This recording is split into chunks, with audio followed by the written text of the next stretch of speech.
Uma satisfação enorme ver uma mesa como essa aqui no NISE, com o auditório lotado, discutindo arte, cultura e território. A ideia realmente da organização, quando começamos a pautar o tema do Memórias 2, era discutir não só os processos bem-sucedidos de desinstitucionalização, abertura manicomial aqui no NISE, mas também a ideia, de como o movimento da reforma, eu também não vou me mexer, vou ficar paradinho aqui. Não respira não. Nós estamos assim, cada hora é um susto, né? Cada hora a gente toma um susto hoje em dia com as notícias aí. A reforma vai nos inspirando. E a inspiração do tema do seminário foi realmente pensar não só as formas inovadoras de atenção em saúde mental, mas a ideia de ocupar a cidade, de produzir cidadania, de transformar as relações. Por isso o nome do seminário escolhido foi esse, né, dos muros e grades, a ocupação da cidade. Então acho que essa era a discussão central que a gente queria realmente privilegiar nessa mesa. Então esse auditório lotado e esse tema pautado aqui nessa mesa é realmente uma maravilha a gente poder fazer essa discussão. Com tanto quórum aqui, é sinal realmente de resistência, de que a gente está junto, enfrentando essa situação de rolo compressor, né, de desfazimento de coisas que foram construídas em 4 décadas, em pouco tempo estão tentando desfazer, mas não vão conseguir. É um cenário realmente de destruição da própria cultura, das políticas culturais, né? Quem trabalha com cultura, com música, com teatro, tá realmente se sentindo muito ameaçado, porque a cultura, a arte, os trabalhos artísticos, eles realmente produzem uma ampliação da sensibilidade, uma discussão crítica na sociedade, uma mudança das relações. Então, por isso, o interesse neoliberal e autoritário é realmente destruir as políticas culturais, desfazer os trabalhos, né, de grupalização, de coletivos, que são formas de resistência, de criação de relações democráticas. Então, nesse sentido, a reforma psiquiátrica é realmente um processo de descolonização, não só psiquiátrica, mas de descolonização das formas autoritárias, violentas, de violação, de dominação, etc. Eu estou falando um pouco isso pensando qual foi a nossa intenção ao criar essa mesa, e também tentando coligir aqui quais foram algumas pontuações principais, né? Então tivemos uma enorme sensibilidade dos artistas aqui, junto com os profissionais que trabalham, criando essa discussão de que a arte não só precisa ser pensada além de espaços formais de arte, né, como o Paulo também citou, que era a ideia do Gilberto Gil, desinstitucionalizar a arte de seus espaços convencionais. Então é isso, a arte pode estar em qualquer espaço, atravessando qualquer tipo de área profissional ou de espaço institucional ou mesmo fora das instituições. Também a ideia de romper com essa captura da arte pelo conceito de terapia, que na nossa área isso é muito importante. Então a arte é produção de cidadania, produção de crítica, produção de sensibilidade. Eu acho que a mesa muito bem colocou essas questões todas. O financiamento, que é uma coisa que eu estava esperando alguém falar, que o Paulo falou, que fica lá perdido no componente 7 de reabilitação, os trabalhos de arte, cultura, geração de renda, economia solidária, deveriam ser uma das áreas mais financiadas pela reforma psiquiátrica e ficam considerados como algo secundário, que o primário ainda muitas vezes é a ideia do medicamento da consulta. Essa inversão é fundamental e por isso essa mesa tem essa importância danada. Vou abrir então para o debate, agradecer a oportunidade de estar aqui. Vamos fazer aqui o debate no microfone, porque está gravando, também o auditório pode ver quem está falando melhor. Se apresenta, pode dizer, né, de onde vem e fazer uma fala concisa para a gente rodar o microfone. Fazemos aí uns 3 ou 4 pessoas perguntando e depois passamos à mesa. Eu queria trazer para o nosso debate, aí talvez eu mesma não seja a pessoa a debater isso, a questão do trabalho, do mundo do trabalho, né? Como não deixar de falar o que a gente está vivendo hoje aqui, né? Assim, talvez alguém de algum CAPES pudesse vir aqui também para trazer essa contribuição a partir do lugar do trabalhador do CAPS ou das residências terapêuticas, tem alguma coisa que a gente precisa aproveitar que estamos todos juntos para botar para dentro aqui, né? Mas, a propósito do mundo do trabalho, você disse, André, que você se desaposentou. E aí, a experiência como trabalhadora do CAPS que eu tenho tido é uma dificuldade muito grande de acessar os direitos, inclusive o direito à previdência, né? E eu acho que isso tem sido um desafio para o trabalhador do CAPS, porque o que coloca todo mundo junto é que a gente é meio promotor e facilitador de acesso a direitos, né? Enfim, fiquei curiosa de ouvir isso de você, que você mencionou, e eu fiquei pensando, o que será que o André está fazendo? Que eu fiquei sem saber. Mas com isso eu queria trazer, na verdade, o mundo do trabalho e do acesso a esse tipo de direito, que é o direito do trabalhador de receber seu salário, o direito de alguém incapaz para o trabalho ter uma renda, mas também de trabalhar, claro, né? Enfim, é um pouco isso. Primeira coisa, eu queria agradecer a mesa, a sensibilidade foi muito emocionante, principalmente a fala do Abel e da Marta. E a Abel tá ouvindo, né, que eu vou falar com você. Enfim, agradecer a todos, acho que bom que a gente vai ter um tempinho de debate, porque é muita coisa. Mas assim, queria na verdade fazer um comentário em cima do que o Abel falou, que foi uma coisa que surgiu aqui ontem, que é essa perspectiva da infância e da juventude. E ontem a gente falou disso aqui, quando a gente foi inclusive questionado sobre a questão do racismo, como isso ainda está presente, e que a gente falou de como também essa onda violenta e reacionária ela é uma resposta, enfim, é uma tentativa de resistência negativa aos avanços que a gente teve até agora. E aí, assim, foi muito bom ouvir o Abel. Na verdade, o Abel é sempre, né, um afago no coração. E aí eu queria trazer um pouco, só uma experiência, que eu também sou professora da rede pública, da rede municipal de educação, e de uma impressão que eu tenho, que eu sempre tento me apegar a isso quando a gente fala, e eu sempre estou em vários grupos de WhatsApp, e quando eu saio da aula, tem sempre um monte de discussão de coisas horríveis, porque todo dia agora, quando eu não tenho tempo de olhar o WhatsApp, eu chego em casa e pergunto ao meu marido, o que aconteceu hoje? Qual é a bomba do dia, assim, que eu não tive tempo de ver? E eu sempre falo para eles, olha, tem uma coisa que a gente ainda não tem noção do impacto que isso vai ter, que é o que eu vejo quando eu falo sempre para os meus alunos, isso eu também fui aluna da rede municipal, e quando eu vejo hoje um cenário completamente diferente, em que, vou chutar aqui um número, mas que provavelmente 90% das meninas negras usam cabelo natural ou com black, das minhas alunas hoje. E que não é a realidade das minhas amigas da minha época de escola pública. Da mesma forma como eu vejo hoje, meninos, eu não tenho na minha escola experiência com alunos trans, mas com meninas e meninos homossexuais e que se reivindicam às vezes bissexuais ou que fazem questão de dizer que não se enxergam, que não sabem o que são, e que eu vejo outros alunos defendendo entre eles, quando surge algum comentário, eles próprios reivindicando essa liberdade do outro.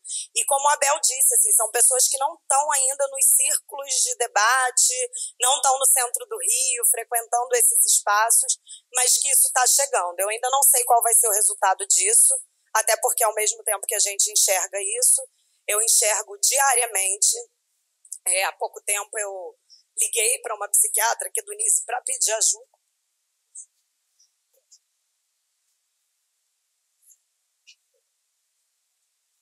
Por conta de uma menina que tomou medicamento na escola. Enfim.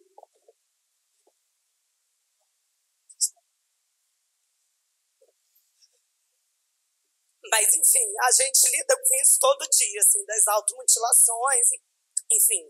Eu não tenho ideia de qual vai ser o resultado disso ainda, mas assim, foi muito bom ouvir o Abel e eu queria falar disso, assim, de que ao mesmo tempo a gente tem uma perspectiva que eu não sei se essa galera vai aceitar voltar para o armário, como a gente diz, né? E eu acho que essa Então, assim, era ao mesmo tempo também pedir uma ajuda, que é isso, eu não sei, a gente precisa realmente debater o que a gente vai fazer com essas crianças, né, que acho que as coisas estão chegando a uma velocidade muito grande, que tem produzido isso, mas também, assim, falar dessa esperança, assim, de que tem uma coisa que a gente não vai ter dimensão de como essas crianças vão reagir a isso, assim, né? A gente vê esses ataques que têm acontecido, mas eu acho que tem uma coisa realmente que, de uma geração que ainda vai ocupar os lugares de fala, os lugares na sociedade, que eu acho que não vão estar disponíveis a aceitar coisas que a nossa geração aceitou. Então, acho que esse é o horizonte que a gente tem. E aí, só para finalizar, que eu já até me estendi demais, mas eu ia pedir, então, depois, na última rodada de pergunta, que o Abel use o cavaquinho para a gente terminar bem. A primeira coisa que eu queria dizer era isso, assim, tinha muito tempo em que eu não participava de uma mesa de debate em que eu me sentisse tão viva. Então, assim, a primeira coisa que eu queria fazer era agradecer, na verdade, a esse encontro, agradecer meus parceiros de trabalho, os nossos companheiros, assim, acho que no meio de tudo isso, assim, a gente esteja insistindo, né, com a primavera presa nos dentes de que a gente não vai morrer. E de tantas coisas assim, que eu pensei em falar exatamente desse lugar de trabalhadora, que precisa tanto ser visibilizado de tantas formas. E tem acontecido uma coisa comigo de um tempo para cá, é que toda vez que eu chego para trabalhar no NISE, eu tenho um vento de memória, que é do primeiro dia que eu cheguei ao NISE, como ainda estudante de psicologia da UF, vindo buscar estágio. Eu não sei se é verdade ou minha mente criou isso, era um dia chuvoso na minha memória, mas eu nem sei se é verdade. E eu me lembro que eu parei com uma colega aqui na porta e a gente olhou para esse prédio, a gente olhou uma para outra e falou assim, vamos embora. Porque era a sensação de estar entrando num mausoléu. E a contradição de chegar aqui dentro naquele momento, isso era 1999, e encontrar tanta vida, encontrar tanto esforço de vida, encontrar tantos corpos investidos da ideia de que a gente pode de fato construir a realidade, de que de fato nada disso era natural, de que nada disso deveria ser assim. E eu acho que quando isso volta hoje, isso já volta depois de muita história, né? Inclusive de história de muito desencanto com a própria reforma, com os próprios processos, e de processos de reencanto, de se reencantar cada vez. E eu fico pensando no lugar da arte, porque eu só pude me reencantar com a reforma quando eu fui encontrar outras coisas lá fora. Quando eu fui para Umbanda, quando eu fui bater tambor, quando eu fui dançar, quando eu fui fazer outras coisas. E foi isso, na verdade, que fez eu relinkar o afeto e o desejo nesse processo de construção de vida que é o nosso trabalho. E aí eu acho que está a importância do corpo. Né? Eu estou virando a maluca do corpo, tá, gente? Porque eu estou estudando corporidade agora. E esse corpo colonizado, né? Esse corpo com essa cultura que nos desconecta não só um dos outros, que nos desconecta das forças da vida, mas de nós mesmos. O quanto é importante que a gente possa trazer essas formas para dentro do olhar do cuidado. Né? E como é que a gente pode trazer essas formas para dar corpo para nós, trabalhadores, para que a gente possa, frente a esse cenário, que as ameaças não estão fora, as ameaças nos atravessam, os silenciamentos também estão entre nós, as dificuldades também estão entre nós, a falta de olhar para o outro também está entre nós. Né? Porque a gente está falando aqui de modo de estar na vida, de produção de subjetividade que não está lá no outro, que nos atravessa e que nos tira o corpo, que nos tira a força, que nos tira a alma. Né? Então, eu acho que um dos nossos grandes desafios, esse encontro, eu acho que ele é uma aposta para isso também, né? E do lugar que eu estou hoje, no Centro de Estudos, né? A produção do conhecimento é uma aposta disso, de como é que a gente vai conseguir manter a ternura, conseguir manter o encanto, resgatando a capacidade de ser rebelde, de ser resistente. E de ser rebelde entre nós, de poder dizer não às vezes entre nós, de poder afirmar que esse tempo da clínica, que eu me lembro como era diferente o processo, a delicadeza do processo de tirar alguém, por exemplo, de dentro do espaço manicomial, a delicadeza do processo que era a gente estar na rua com as pessoas. Nós tínhamos inclusive tempo, isso não é pouca coisa. A gente tinha tempo de viver a clínica, a gente tinha tempo de ser afetado por ela. Não que fosse o paraíso, era muito difícil, mas era uma outra relação com o nosso próprio trabalho. Nós não éramos produtivistas, nós não estávamos aqui para bater meta. A gente não estava aqui para defender uma política pública que não estivesse funcionando. A gente estava aqui para inventar mundo. Então a gente precisava de tempo e a gente tinha. Então eu acho que essas dimensões são importantes porque elas estão aqui, ó, no nosso corpo. Eu não faço ideia do que os meus colegas que estão sem salário há quase 3 meses estão vivendo. Mas eu faço ideia de como servidora pública, todo mês eu chegar lá e o meu salário também não ter chegado. Isso está aqui no nosso corpo. E como é que eu produzo cuidado sem ser vista, sem ser cuidado, sem ser ouvido? Então, assim, mais do que perguntas, enfim, vou parar também, senão eu vou embora. É essa afirmação da cultura e da arte como uma potência de vida. E que a gente tem que trazer não só para a nossa clínica, mas para a nossa luta como trabalhadores, para a nossa existência como trabalhadores. Porque eu não posso cuidar do corpo do outro, da existência do outro, do caminho do outro, se eu estou perdida no meu. Ele falou sobre arte. Eu sou a prova viva da arte aqui, né? Do cuidado, do carinho, né?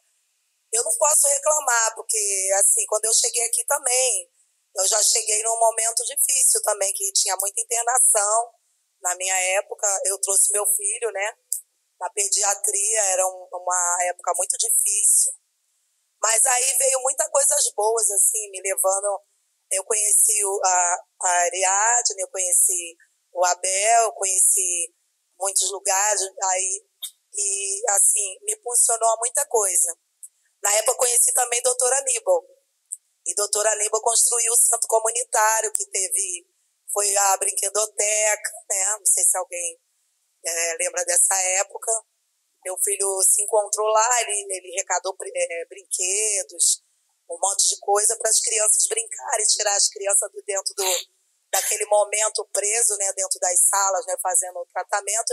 Então, o tratamento dele era esse, era brincar, né, e interagir as crianças uma com as outras e as mães também. A gente depois teve aula de canto com a Raquel e ginástica também. E aí foi crescendo a cultura, a arte, o esporte, né? Aí depois de tudo isso foi o clube escolar. Então, depois foi museu e música, ponto de cultura, que eu aprendi aprender a mexer com o computador com a Regina, que também era usuária, na época eu nem sabia, e me inseriu nessa coisa de mexer com a coisa moderna, que era computador. A gente era levada para essa coisa que ele acabou de falar, a gente ia levado, como é o nome? Para Loucos por Música, né? Também participei. O ônibus levava a gente e trazia. E foi muito bom, assim, eu conheci os artistas cantando. E depois conheci o Abel, passei a fazer música, né? A escrever música, que também foi muito importante para mim e para outras pessoas que também eu interagi com outros pacientes que diziam que eles eram muito cuidado, né? Não interajo com eles, então eu morava aqui perto, eu tinha meio medo, mas como eu comecei a interagir, para mim foi a minha vida aqui dentro do Nise da Silveira. Eu conheci tanto os médicos como os pacientes, que hoje em dia são os meus melhores amigos. Muitos já faleceram, mas passaram na minha vida e eu nunca vou esquecer. Então, eu acho que isso aqui que a gente está fazendo é muito importante.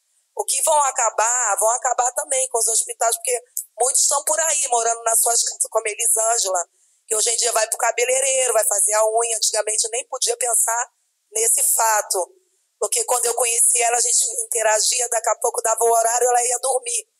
Hoje em dia ela não precisa mais dormir, porque ela tem a casa dela, ela pode ir para o cinema, ela pode ir para o teatro. Então, tem coisas que é muito importante na vida da gente, a gente ser alguém, ser um ser humano, ser uma pessoa. Então, a cultura abre portas, entendeu? Hoje em dia, meu filho trabalha, abriu portas para mim e para ele. É importante, gente, ter esse espaço aqui.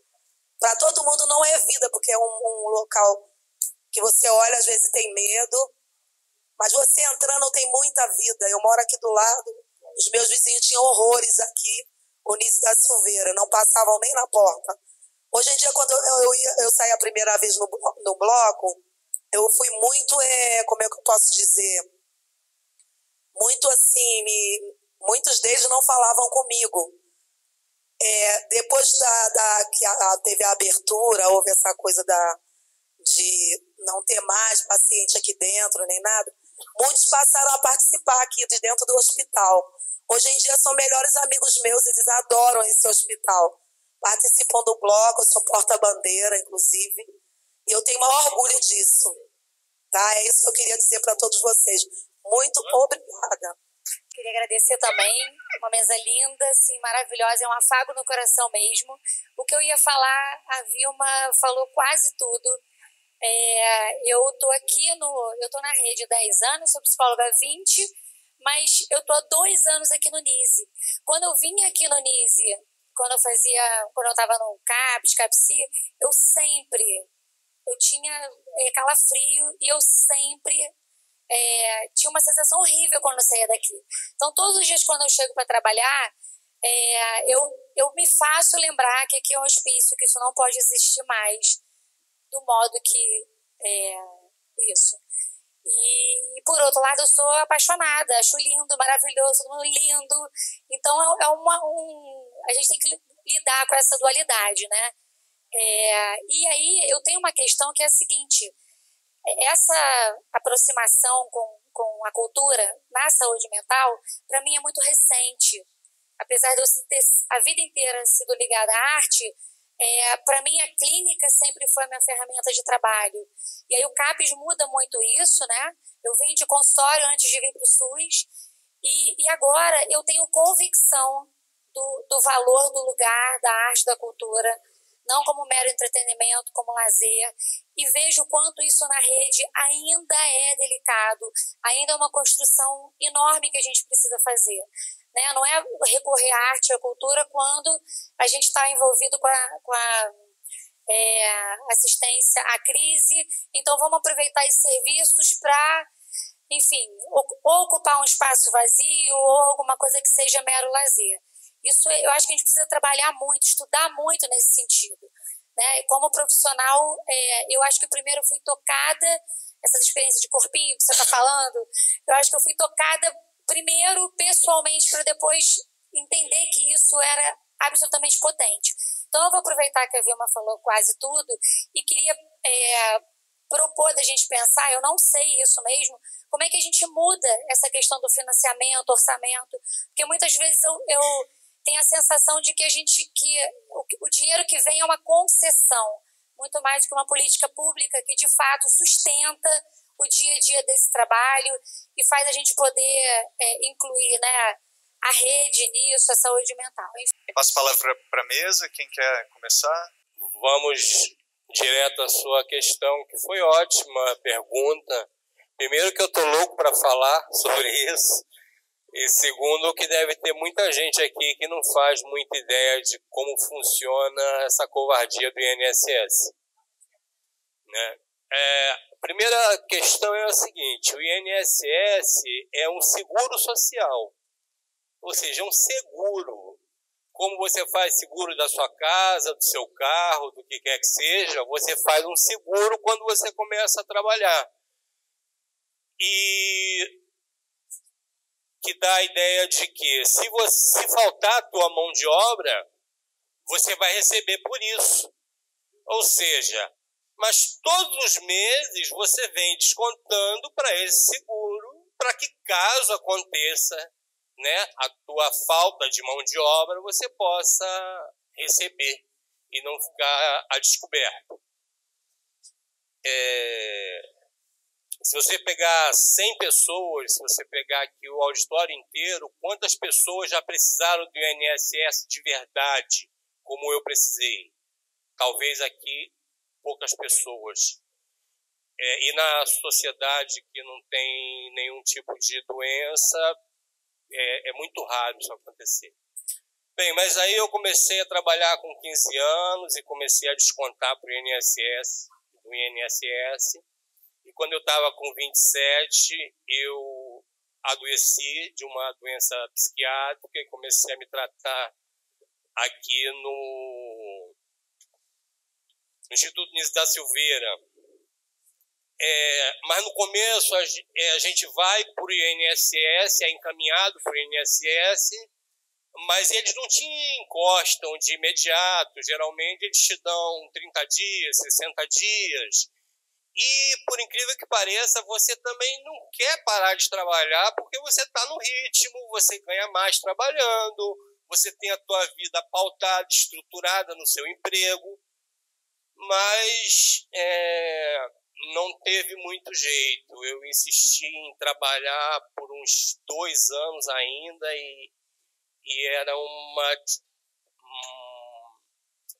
era dar murro em ponta de faca, sabe? Eu não conseguia cumprir os horários, eu não conseguia cumprir as metas, eu estava mais empregado pela amizade do que por outra coisa. E aí você tem um prazo para requerer o seu direito a auxílio-doença ou invalidez, né? Aposentadoria por invalidez. Eu fui procurar no advogado auxílio-doença, porque na minha cabeça eu ia voltar a trabalhar. Mas quando o advogado avaliou o meu processo, tudo que estava acontecendo, ele falou, não, o seu caso é para invalidez. A gente vai entrar com pedido de invalidez, você não tem mais a condição de trabalho. E aí nós fizemos isso através da justiça, porque no INSS a minha perícia deu resultado contrário, né, 2 vezes.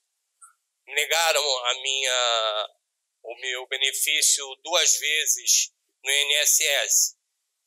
E aí eu tive direito a ir tentar isso na justiça.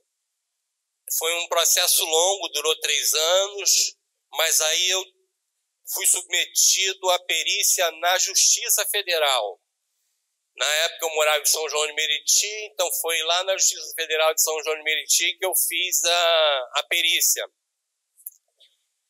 E eu tinha levado um laudo daqui, do Instituto Nísio da Silveira, bem extenso, e a perita foi bem... ela concordou com o laudo, né? Ela me beneficiou, ela fez a leitura, o parecer dela, de que realmente eu não tinha mais condição para o trabalho, e a partir da perícia dela o juiz me aposentou. Aí o INSS recorre, porque é uma autarquia federal, e o desembargador confirmou minha aposentadoria. Isso foi em 2005. E eu venho desde 2005 aposentado, lutando com a doença que dá muito trabalho. Não trabalhei mais, porque você não pode mais trabalhar, é crime se você conseguir um emprego. O trabalho que eu vinha fazendo era um trabalho de estar aqui no Nísio da Silveira, um trabalho voluntário, um trabalho terapêutico, não era um trabalho de 8 às 16, 8 às 17, mas parece que tem uma lei de 1997 que permite ao INSS administrativamente cassar aposentadorias, mesmo que essa aposentadoria tenha sido conseguida na justiça, que foi o meu caso. Eu achei que eu nunca ia deixar de ser aposentado porque a minha aposentadoria tinha sido conseguida na justiça e transitada em julgado em 2 instâncias. Eu achei bem, eu não preciso mais me preocupar com isso. Mas numa perícia que eu fui convocado há 1 ano e meio no INSS, uma perita, eu levei algumas documentações, a perita me fez uma entrevista de menos de 10 minutos, E umas perguntas que não tinham muito sentido. Quantas vezes você foi internado? Quando foi? Isso não fala da minha capacidade ou não de trabalho. E aí ela cassou a minha aposentadoria. Ou seja, 20 anos de laudo de tratamento de psiquiatria, em 10 minutos ela cassou. Eu tive até a impressão de que eu já estava cassado antes da própria perícia. Porque não é a questão de trabalhar ou não. Eu gosto de trabalhar, tanto que eu venho aqui no Niso da Silveira, no Loucura Suburbana, quando alguém me oferece alguma coisa para fazer, eu faço. O problema é que eu não tenho mais resistência para lidar com as pressões do dia a dia, lidar com as cobranças. Isso que vocês passam, que eu ouço, para mim não funciona mais. Eu ia pirar muito rápido. E essa perita do INSS, ela não investigou isso, ela nem se deu conta disso, isso não foi importante para ela. Então, a minha solução seria entrar novamente na justiça, que foi o que eu fiz, mas foi muito difícil encontrar um advogado que se interessasse pela minha causa, talvez por causa do valor. Mas eu consegui, e a minha próxima perícia está marcada para dia 6 de dezembro, que é a próxima sexta-feira. E aí eu espero que o perito da Justiça Federal, não sendo comprometido com o INSS, seja mais imparcial, entendeu? E eu vou tentar dizer para ele que o problema não é a capacidade de trabalho, um dia, uma semana, é a capacidade de trabalho 1 mês, 6 meses, 1 ano, 5 anos, né? Seria isso. Para voltar para trabalhar, eu queria arrumar um emprego e trabalhar 10 anos na mesma empresa, assim que eu quero. Agora, trabalhar 1 semana e perder o emprego, trabalhar 1 mês e ficar doente, isso não tem mais sentido. É isso. Valeu, Ana. Ok? Ok. Torçam aí por mim, eu agradeço. Só para não se alongar muito, alguns aqui souberam que teve uma representante da Defensoria Pública da União para trazer algumas orientações específicas no que diz respeito à aposentadoria e ao LOAS, aqui para a galera do NISE. E parte disso aí acontecer se deve ao fato que na mesma correria que o André está tendo pela vida dele lá, eu fui fazer esse corre com o meu pai. E lá acabei aprendendo um monte de coisas sobre como resolver isso, ainda mais nessa fase de transição da regra. A gente pode até bater esse papo um pouco depois, tem detalhes assim importantes, mas assim, o que eu aconselharia, principalmente para gente que é duro, que está na correria a milhão, seja sem emprego, seja sem receber, caso haja oportunidade, dirijam-se à Defensoria Pública da União, que é um dos poucos canais que a gente tem ainda ao nosso favor. E justamente desse corpo jurídico, já basta que a gente já tem que judicializar em termos de atendimento em saúde, mas em termos de atendimento previdenciário, é composto de 3 áreas. A área do direito, você vai ter uma espécie de pesquisa social, onde vão bater todos os seus dados sociais, demográficos, para embasar o parecer judicial, e o perito, que na gigantesca maioria das vezes é uma pessoa isenta e que está lá para resolver de fato o seu problema. Então, quem tiver nos seus serviços, por conta dessa conversa com a assistente social lá, eu fiz um convite, pedi para que ela viesse aqui. Acho que eles têm essa pegada, viriam aos serviços, marcando outros encontros, ou então o encontro do serviço dos usuários irem até lá. Mas é importante, inclusive, que a gente ocupe esse espaço e estreite essa conversa. Não só no Ministério, na Defensoria Pública Federal, por conta da Previdência, como outra pauta que acho que é importantíssima a gente estar junto, que é a questão do passe, que é na Defensoria Pública Estadual. Então, acho que são canais aí para a gente estreitar. Falando aí sobre as colocações, acho assim, tem uma coisa que tem me chamado muita atenção individualmente, que é onde eu tenho procurado atuar. E acho que é o que eu posso contribuir melhor aí com as questões colocadas, seja com a molecada, com o serviço, que assim, eu sempre, por uma direção das coisas que eu optei e das experiências aí que eu vivi, eu sempre me vi num lugar de mediar coisas. E aí, essa questão de mediar, para mim, já era muito clara. Mas com essa forte polarização aí da vida pública, seja institucional, individual, comunitária, coletiva, uma outra coisa que também eu comecei a ver que é muito latente é do quanto a gente está desaprendendo a lidar com o contraditório. E a coisa assim, não é uma coisa que a gente tem que aprender. A gente está fazendo o caminho inverso.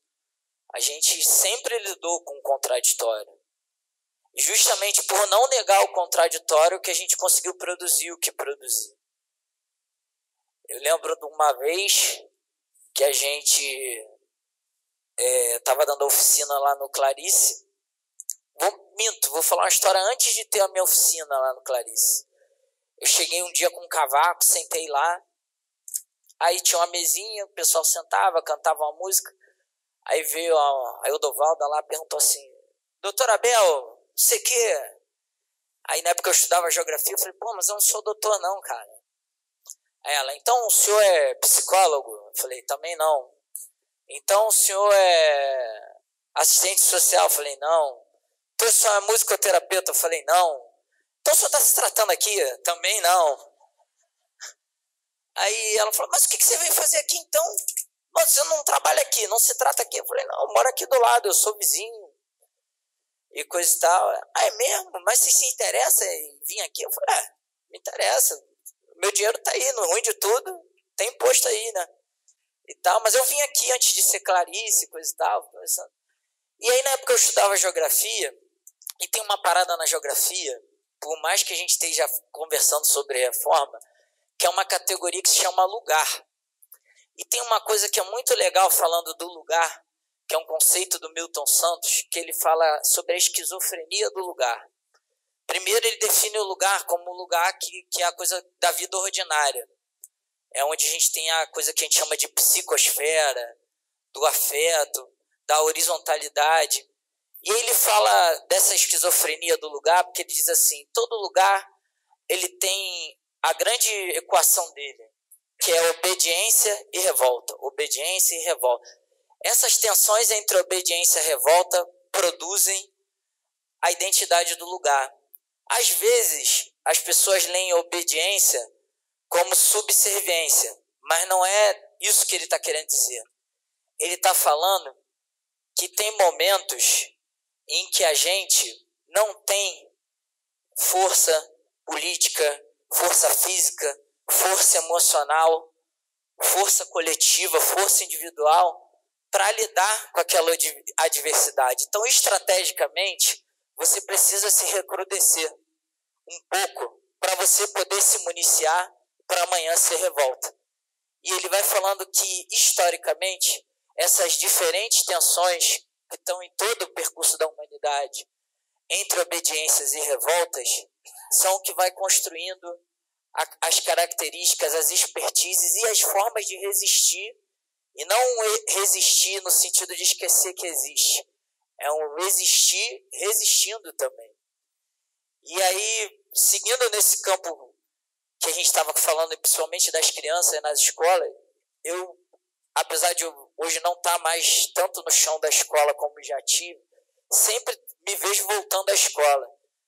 E por mais que muita gente aí seja trabalhando, seja como pai, seja como aluno, dificuldades em lidar com uma dificuldade também mídia, assim, que a mídia constrói e que infelizmente politicamente se constrói, da gente criar essa ilusão de que o que é público é ruim, o que é público é para ser um mau serviço ou um mau profissional.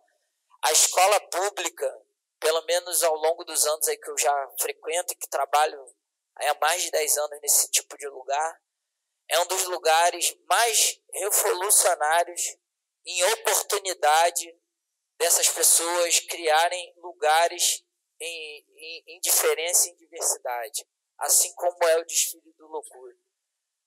Você tem toda essa discussão que eu falei de um mundo que não propicia há 30 anos atrás um monte de coisa. A gente pode estar muito longe de como a gente gostaria que as pautas estivessem, em termos de como a gente tem que lidar e tratar com a diversidade, a diferença, mas é inegável que por mais que eu não converse nunca com meu filho sobre isso, esses assuntos não tem como chegar até ele. Eles estão no mundo. Alguma hora, outro dia eu falei isso com uma menina num pagode, falei, olha, por mais que o mundo seja machista, se acontecer uma coisa com você aqui no meio da multidão, a galera vai comprar o seu bagulho. Vai ter os otários ali que vão querer arrumar mas você vai ver que vai ter um grande número de gente que me inclui outros aqui, e mulheres também, que vão estar ali com você. Coisa que você há 20 anos atrás você ia apanhar escondido e ia ser um corpo desaparecido. Não que não exista isso hoje, mas hoje existe isso também. Eu acho que, em termos de tempo histórico, a gente ainda está muito na transição das coisas. Você sair de uma ditadura em que você negava todas essas coisas, individual, coletivamente, socialmente, e você aponta para um rumo de construir coisas na direção extremamente opostas. E uma dessas construções, inclusive, é o sentido do que é o trabalho, do que é o emprego. Porque a gente falar sobre dar um checkmate numa pessoa do porquê ela não trabalha, ou porque ela é incompetente porque está desempregada, isso não é discutir o trabalho, não é discutir o emprego. E acho que também se rever institucionalmente, do mesmo jeito que a gente tem que garantir formas em que as pessoas tenham seus direitos garantidos, acho que parte do que a gente está construindo é formas de como é que a gente garante que as pessoas possam participar da forma que lhes completa, num mundo onde tudo já foi tirado. As pessoas às vezes vêm lá no Loucura e aí tem todos esses papos assim, tipo, porque música é terapêutica, não sei o quê. Ou tem o contrário também, de falar assim, mas eu não vou ser um grande músico. E aí eu falo assim, cara, lá na oficina, até uma coisa das muitas que eu aprendi lá, foi essa, assim, falei, cara, a gente não troca, vamos dizer assim, experiências, experimentações com essa matéria-prima que é o som. Tudo a partir daí são possíveis consequências, mas a principal consequência é a gente conseguir reunir gente em diferença e diversidade para estar fazendo o que realmente transforma, construir novos ordinários. Os problemas são grandes, são urgentes, e a gente às vezes pensa muito nessa construção do extraordinário. Mas é no ordinário que a gente produz a diferença, é no ordinário que a gente dá bom dia para alguém, a gente dá bom dia, aquele cara nunca te responde. Chega um dia que você tá meio embaçado, passa e não dá bom dia, o cara fala, tu dá bom dia todo dia, hoje tu não falou nada. Eu falei, tu presta atenção. Eu acho que é isso, o trabalho que a gente faz, um serviço faz, o Loucura faz, e eu acho que no caso específico do Loucura, que eu acho que é uma outra ponta da coisa, que a gente sempre tem esse debate de como recolocar as pessoas em sociedade. E aí a gente traz uma outra pergunta, e traz uma outra expertise também. Como a gente recoloca a sociedade no debate de saúde mental? Entender que o debate de saúde mental, e não de uma reforma psiquiátrica, mas de uma reforma cultural.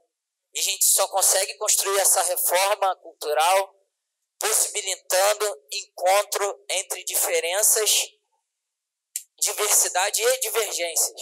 A gente tem que... E aí lidar com o contraditório, que é a nossa matéria-prima, que o nosso barro é fundamental. A gente não está sabendo como fazer, porque a gente não sabe, a gente está construindo isso todo dia, e ainda tem muito o que construir. Mas eu acho que é uma coisa para a gente não apagar do nosso norte. Tem uma letra de um outro grande parceiro, amigo e ex-trabalhador daqui, que é o Aldir Blanc, que ele fala assim no final da letra: somos sorte e azar. E aí isso repete. E o final da primeira passada da música, ele fala numa ordem, e o final da segunda ele fala na outra. Que ele fala assim: somos sorte e azar. Eu sou tua relíquia, você é minha ruína. Somos sorte e azar. Eu sou tua ruína e você é minha relíquia. Um não vai existir sem o outro.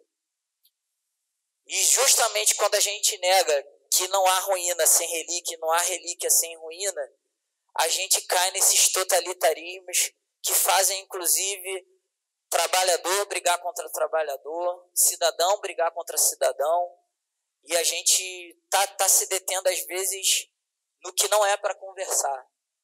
E poderíamos estar fazendo mais encontros, não só num evento, mas no nosso dia a dia aí, bater um papo, como o André falou, para a gente tomar o café e torcer pelo que dê certo as coisas para o nosso amigo.